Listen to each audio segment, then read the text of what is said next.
अस्सलाम वालेकुम। इस वीडियो में हम बात करेंगे क्रिजेंटिक ग्लोमेरुलर नेफ्राइटिस की, जिसका एक और नाम है रैपिडली प्रोग्रेसिव ग्लोमेरुलर नेफ्राइटिस, या इसकी शॉर्ट फॉर्म है आरपीजीएन। अब ये जो रैपिडली प्रोग्रेसिव ग्लोमेरुलर नेफ्राइटिस होता है, this is basically a clinical syndrome and it is associated with severe glomerular injury. इसमें हमको रैपिड और प्रोग्रेसिव लॉस मिलता है रीनल फंक्शन का, which is associated with severe oliguria and science of nephritic syndrome, जो कि हमने पीछे पढ़ ली थे। जो 4 साइंस होते थे नेफ्रिटिक सिंड्रोम के हाइपरटेंशन, एजोटीमिया, प्रोटीनूरिया और ह्यूमेचूरिया। अब इसको हम क्रीसेंटिक फॉर्म इसलिए कहते हैं क्योंकि जब हम इसको हिस्टोलॉजिक फाइंडिंग के थ्रू देखते हैं तो इसमें हमको प्रेजेंस ऑफ क्रीसेंट्स मिलती है ग्लोमेरुला के लेवल पे। मैंने शायद पहले भी बात की थी। अभी जो क्रीसेंट्स होती है, क्रीसेंट्स बेसिकली बनती कैसे हैं कि जो बोमेंस कैप्सूल वाली साइड होती है, जिधर जो यूरिनरी स्पेस वाली साइड होती है ग्लोमेरुलस के अंदर, वहाँ पे बेसिकली उधर जो एपिथेलियल सेल्स प्रेजेंट होते हैं उनकी प्रोलिफरेशन हो जाती है, as well as there is also infiltration of monocytes and macrophages, जिसकी वजह से हमको एक क्रीसेंट्स की प्रेजेंटेशन मिलती है। ये जो एक स्ट्रक्चर है ग्लोमेरुलस का, अब इसकी जो ये वाली साइड है ना, जिधर ये यूरिनरी स्पेस प्रेजेंट होती है, यहाँ पे बेसिकली जो एपिथेलियल सेल्स प्रेजेंट है, जिसको हम पैरेटल एपिथेलियम भी कह रहे हैं, इधर जो एपिथेलियल सेल्स हैं इनकी प्रोलिफरेशन होने लग जाती है, क्योंकि यहाँ से पीछे बोमेंस कैप्सूल, इधर सारा बोमेंस कैप्सूल है, तो इनकी प्रोलिफरेशन होती है। और as well as there is also infiltration of monocytes and macrophages, जिसकी वजह से हमको क्रीसेंट्स की वो जो फॉर्मेशन है वो हमको मिलती है। अब जो क्रिसेंटिक फॉर्म है उसकी 3 टाइप्स होती हैं, और उसके लिए ये जो टेबल दिया हुआ है ये बहुत अच्छा टेबल है। इस टेबल को हमने बेसिकली याद कर लेना है। इस टेबल में इन्होंने तीनों टाइप्स का अच्छे से बताया हुआ, उनकी एग्जांपल्स देखें तो इसमें से हम पढ़ते हैं जो ऊपर टेक्स्ट दिया हुआ है कि जितनी भी जो जो ग्लोमेरुलर इंजरी होती हैं, they are mostly immunologically mediated, antibodies basically mediate करा रही होती हैं। अब होता क्या है कि सबसे पहले हम आते हैं टाइप 1 में, जिसको हम एंटी जीबीएम एंटीबॉडी टाइप भी कहते हैं। जो टाइप 1 होती है, इसमें क्या होता है कि जो इसमें बेसिकली ए ऑटोइम्यून डिजीज से रिलेटेड होती है। It can either be renal limited और due to Goodpasture syndrome.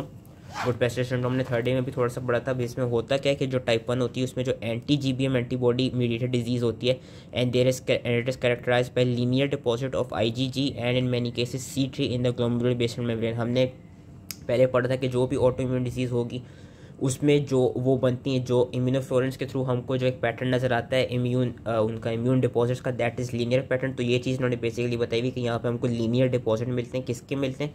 IgG antibody के, और कभी कभी हमको C3 प्रोटीन के भी मिलते हैं। और फिर आगे उन्होंने गुड-पेस्टर सिंड्रोम का वो बताया हुआ, थोड़ी सी पैथोजेनेसिस बताई हुई कि बेसिकली होता क्या है कि जो एंटी जीबीएम एंटीबॉडीज़ होती हैं, यानी जो ग्लोमेरुलर बेसमेंट मेम्ब्रेन के खिलाफ जो एंटीबॉडीज़, जो ऑटो एंटीबॉडीज़ बनी होती हैं, वो क्या करती हैं? They cross react with pulmonary alveolar basement membrane. As a result जब हमको क्लिनिकल पिक्चर मिलती है तो होता क्या है? पल्मोनरी हेमरेज मिलता है due to the antibodies attacking the pulmonary alveolar basement membrane, as well as that pulmonary haemorrhage is associated with renal failure, क्योंकि ये जो एंटीबॉडीज़ होती हैं वो साथ में ग्लोमेरुलर बेसमेंट मेम्ब्रेन को भी डैमेज कर रही होती हैं। इसमें क्या कहते हैं, जो कॉमन एंटीजन होता है, अगर तो कॉमन एंटीजन का नाम नहीं आता तो कोई बात नहीं, बस ये पता होना चाहिए कि that common antigen is present both in the alveolar and the glomerular basement membrane. और ये एंटीजन होता क्या है? जो बेसिकली कोलेजन टाइप 4 होती है, उस कोलेजन टाइप 4 में एक अल्फा 3 चेन वाला पोर्शन होता है, वहाँ पे नॉन कोलेजिनियस पोर्शन होता है, उधर एक पेप्टाइड प्रेजेंट होता है, that is common antigen which is present in alveolar and glomerular basement membrane. It is a peptide within the non collagenous portion of the alpha 3 chain of the collagen type 4। And इसका stimuli क्या होता है, किसकी वजह से हमको good-Pasteur syndrome के वो क्लिनिकल मैनिफेस्टेशंस मिलती हैं? ये होता है कि ज़्यादातर ये देखा जाता है कि अगर तो कोई जेनेटिकली प्रीडिस्पोज इंडिविजुअल हो, कि लेट्स सपोज किसी इंडिविजुअल के पास सर्टन HLA एलील्स हो, लाइक HLA-DRB1, या ऐसा हो कि उस इंडिविजुअल क्या कहते हैं, कोई जेनेटिकली प्रीडिस्पोज इंडिविजुअल ना हो, कोई नॉर्मल इंडिविजुअल हो, लेकिन उसका किसी वायरस के साथ एक्सपोजर हो गया हो, या किसी हाइड्रोकार्बन सॉल्वेंट के साथ एक्सपोजर हो गया, या वेरियस ड्रग्स के साथ, किसी भी डिफरेंट वेरियस ड्रग्स के साथ एक्सपोजर हुआ हो, या उसको कोई कैंसर हो, तो उस वजह से क्या होता है, उस वजह से ये जो फिर ये ऐसा स्टिमुलाई के तौर पर एक्ट करके जो गुड-पेस्टर सिंड्रोम के जो भी क्लिनिकल फीचर्स होते हैं वो फिर फर्दर ऑन उसको मैनिफेस्ट करने लग जाते हैं, और वो जो ऑटो एंटीबॉडीज़ होती हैं वो फिर इनके खिलाफ बनने लग जाती हैं। तो ये थी टाइप 1 आरपीजीएन की। अब जिसकी टाइप 2 क्या है? टाइप 2 भी हमने पिछली वीडियो में पढ़ ली थी कि it is those diseases which are caused by immune complex deposition with granular deposits of antibodies and complements by immunofluorescence. कि जब हम इम्यूनोफ्लोरेंस के थ्रू चेक करेंगे तो जो हमको पैटर्न मिलेगा इम्यून डिपॉजिट का, that would be granular in nature. इसमें कौन कौन सी डिजीज़ आ जाती हैं, अगेन या नीचे दी हुई हैं।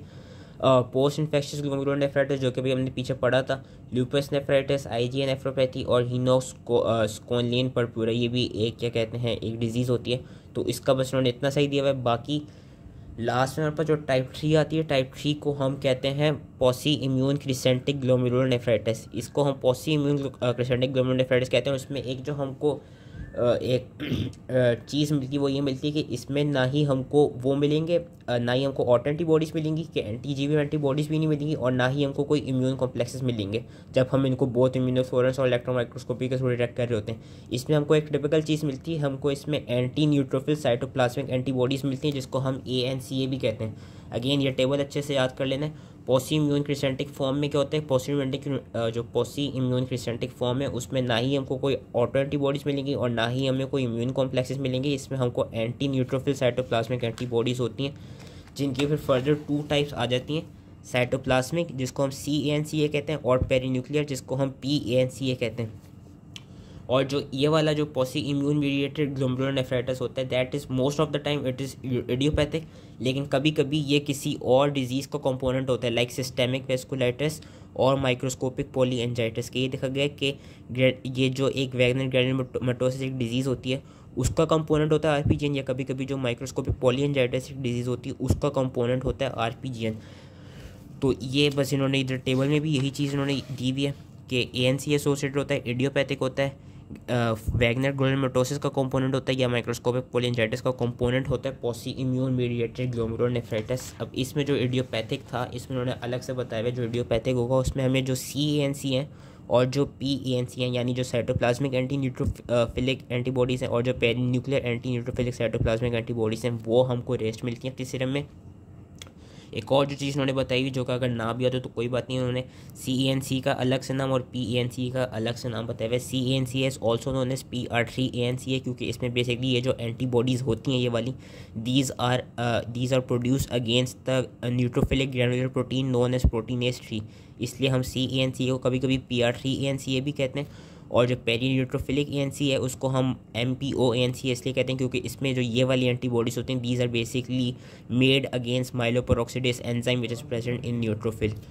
तो ये अलग से कहते हैं, अगर नहीं भी आता तो कोई बात नहीं, बस वैसे इसमें लिखा हुआ है तो मैंने सोचा बता दूँ। ये बस पता होना चाहिए कि 2 तरह की जो एंटी न्यूट्रोफिलिक साइटोप्लाज्मिक एंटीबॉडीज़ होती हैं वो साइटोप्लाज्मिक होती है और पेरीन्यूक्लियर होती है। अब हम आ जाते हैं मॉर्फोलॉजी में, विच इज़ इंपॉर्टेंट।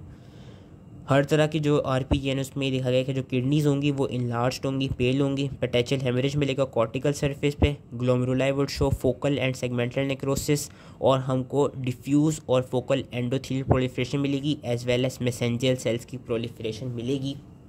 अब जो पॉसी इम्यून RPGN होता है उसमें हमें क्या मिलता है, उसमें हमें एक टिपिकल फाइंडिंग मिलती है कि जो पॉसी इम्यून RPGN होता है उसमें हमको सेगमेंटल ग्लोमेरुलर नेक्रोसिस मिलेगा सेगमेंटल ग्लोमेरुलर नेक्रोसिस मिलेगा। और ये देखा जाएगा कि ये जो ग्लोमेरुलर के सेगमेंट्स हैं जो कि नेक्रोस हुए में, इनके बिल्कुल साथ ही या इनके बिल्कुल एडजेसेंट ही हमको क्रीसेंट्स की फॉर्मेशन मिलेगी, डिस्टिंक्टिव क्रीसेंट्स की हमें फॉर्मेशन मिलेगी।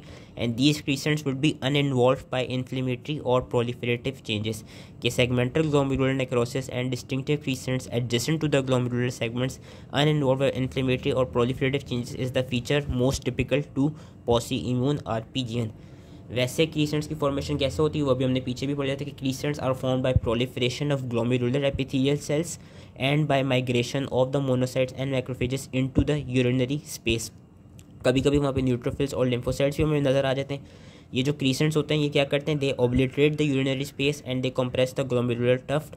और वहाँ पे हमको एक और इंपॉर्टेंट चीज़ क्या मिलती है, वहाँ पे हमको फाइब्रिन के स्ट्रैंड्स मिलते हैं कि they are frequently prominent between the cellular layers in the crescents. ये जब मैं मीडिएटर्स बता रहा था उसके ग्लोमेरुलर इंजरी के, तो वहाँ पे भी हमने अलग से पढ़ा था कि जो फाइब्रिन होता है, फाइब्रिन जो कोगुलेशन सिस्टम में जो फाइब्रिन है, it is a most important एक तरह से mediator which is seen in the crescent formation. और हमको थ्रोम्बिन भी कभी कभी मिलता है। तो यहाँ पे भी जिन्होंने मॉर्फोलॉजी में एक इंपॉर्टेंट चीज़ बताई हुई जो कि याद रखनी है कि जो फाइब्रिन के स्ट्रैंड्स हैं वो हमें क्रीसेंट्स के अंदर, जो क्रीसेंट्स की लेयर्स हैं उनकी बिटवीन हमको फाइब्रिन स्ट्रैंड्स की प्रेजेंस मिलेगी। बाकी उन्होंने आगे वही चीज़ बताई हुई जो मैं पहले बता चुका हूँ कि जब हम इम्यूनोफ्लोरेंस करेंगे, इम्यूनोफ्लोरेंस माइक्रोस्कोपी जब हम करेंगे तो जो इम्यून कॉम्प्लेक्स मीडिएटेड वाली टाइप होगी उसमें हमको जो पैटर्न मिलेगा इम्यून डिपॉजिटर का वो ग्रैनुलर मिलेगा। जो गुड बेस्टर सिंड्रोम में मिलेगा जो कि ऑटोइम्यून डिजीज़ है उसमें हमको लीनियर पैटर्न मिलेगा। और जो पॉसी इम्यून मीडिएटेड है उसमें हमको ना ही एंटीबॉडीज़ नज़र आएंगी, ना ही हमें कोई कॉम्प्लीमेंट की प्रोटीन्स नज़र आएंगी कि देयर इज लिटिल और no deposition of immune reactors in your pauci immune cases, क्योंकि उसमें हमने भी पढ़ लिया कि उसमें जो एंटी न्यूट्रोफिलिक साइटोप्लाज्मिक एंटीबॉडीज़ होती हैं वो बेसिकली रेस मिलती हैं। इलेक्ट्रॉन माइक्रोस्कोपी जब करेंगे तो इलेक्ट्रॉन माइक्रोस्कोपी में हमको इनविजिबली नज़र आएगा कि there would be ruptures present in the level of glomerular basement membrane, और इन्हीं रप्चर्स की वजह से क्या होता है कि जो ल्यूकोसाइट्स होते हैं और जो प्लाज्मा प्रोटीन्स होती हैं लाइक योर कोकुलेशन फैक्टर या योर कॉम्प्लीमेंट प्रोटीन्स या योर इंटरमीडिएट मीडिएटर्स, वो इन्हीं रप्चर्स की वजह से ईजिली ग्लोमेरुलर बेसमेंट मेम्ब्रेन के थ्रू पास करके जो यूरिनरी स्पेस है वहाँ पे वो पहुँच जाते हैं, और वहाँ पे वो पहुँच के क्या कराते हैं, वो क्रीसेंट्स की फॉर्मेशन कॉज कराते हैं। समटाइम्स ये देखा गया है कि कभी कभी ये होता है कि जो क्रीसेंट्स होते हैं they undergo organisation and foci of segmental necrosis and they resolve to segmental scar formation. ये कभी कभी हो जाते हैं इन क्रीसेंट्स के अंदर। मेन चीज़ ये थी कि इलेक्ट्रॉन माइक्रोस्कोपी के थ्रू याद रखनी कि जो ग्लोमेरुलर बेसमेंट मेम्ब्रेन होगी उसमें हमको रप्चर्स मिलेंगे। क्लिनिकल फीचर्स क्या होते हैं? क्लिनिकल फीचर ये देखा गया कि जो जिस तरह का भी RP-GN हो, whether it be type 1, type 2 और टाइप 3, तीनों तरह के RP-GNs में हमको हीमोचोरिया मिलता है, मॉडरेट प्रोटीनूरिया मिलता है और वेरिएबल हाइपरटेंशन एंड एडीमा मिलता है। गुड पेस्टर सिंड्रोम का अलग से क्या बताया हुआ है? अलग से जो गुड पेस्टर सिंड्रोम में हमें क्लिनिकल फीचर मिलेगा वो हमको रिकरेंट हेमोप्टिसिस मिलेगा, और कभी कभी लाइफ थ्रेटनिंग पल्मोनरी हेमरेज भी मिलता है, क्योंकि हमने देख लिया कि उसमें जो एल्वियोलर बेसमेंट मेम्ब्रेन है उनके खिलाफ भी एंटीबॉडीज़ बन रही होती हैं। डिफ्रेंशिएट हम किस तरह करेंगे कि कौन सा है, टाइप 1 है, टाइप 2 है, टाइप 3 है? हम डिफरेंट एंटीबॉडीज़ के टेस्ट कराएंगे, हम डिफरेंट सीरम में एनालिसिस करेंगे कि वेदर ऑटो एंटीबॉडीज़ प्रेजेंट हैं या whether anti nuclear antibodies present हैं या whether anti neutrophilic cytoplasmic antibodies present हैं या नहीं है। ट्रीटमेंट क्या होती है? जो गुड पेस्टर सिंड्रोम है, जो ऑटोइम्यून डिजीज़ है, उसकी ट्रीटमेंट है intensive plasmapheresis combined with steroid and cytotoxic agents.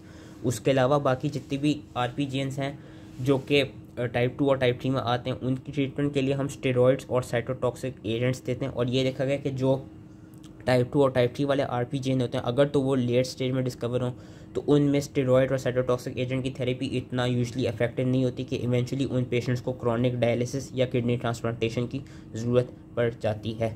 So that was all related to rapidly progressive glomerulonephritis. ये भी अगेन नेफ्रेटिक सिंड्रोम के अंदर ही आता है। मैंने कहा था नेफ्रेटिक सिंड्रोम के अंदर कुछ डिजीज़ आती हैं जिसमें से एक ये एक्यूट प्रोलिफरेटिव ग्लोमेरुलोनेफ्राइटिस और ये RP-GN आ जाता है। और उन्होंने ये टेबल भी एक अच्छा सा दिया हुआ है, तो अगर तो आपके पास टाइम ना हो इस पूरा पढ़ने का तो हम इस टेबल में से भी याद कर सकते हैं नेफ्रेटिक सिंड्रोम को। उन्होंने ये नेफ्रेटिक सिंड्रोम का भी, नेफ्रोटिक सिंड्रोम का भी, जब हम नेफ्रोटिक सिंड्रोम की अलग से वीडियोस पढ़ेंगे तो मैं ये टेबल एक दफ़ा दिखा दूंगा। तो नेफ्रेटिक सिंड्रोम की जो दोनों तरह की डिजीज़ हैं उसका उन्होंने अच्छा सा टेबल दिया हुआ है जिसमें उन्होंने पैथोजेनेसिस बताई हुई है और ग्लोमेरुलर पैथोलॉजी अलग से बताई हुई है कि लाइट माइक्रोस्कोपी में क्या मिलेगा, फ्लोरेंस में क्या मिलेगा और इलेक्ट्रॉन माइक्रोस्कोपी में हमको क्या नज़र आएगा। So that was all related to RP-GN। I hope easily समझ में आ गया, और इसका ये जो टेबल है ये टेबल अच्छे से याद कर लेना है। And thank you.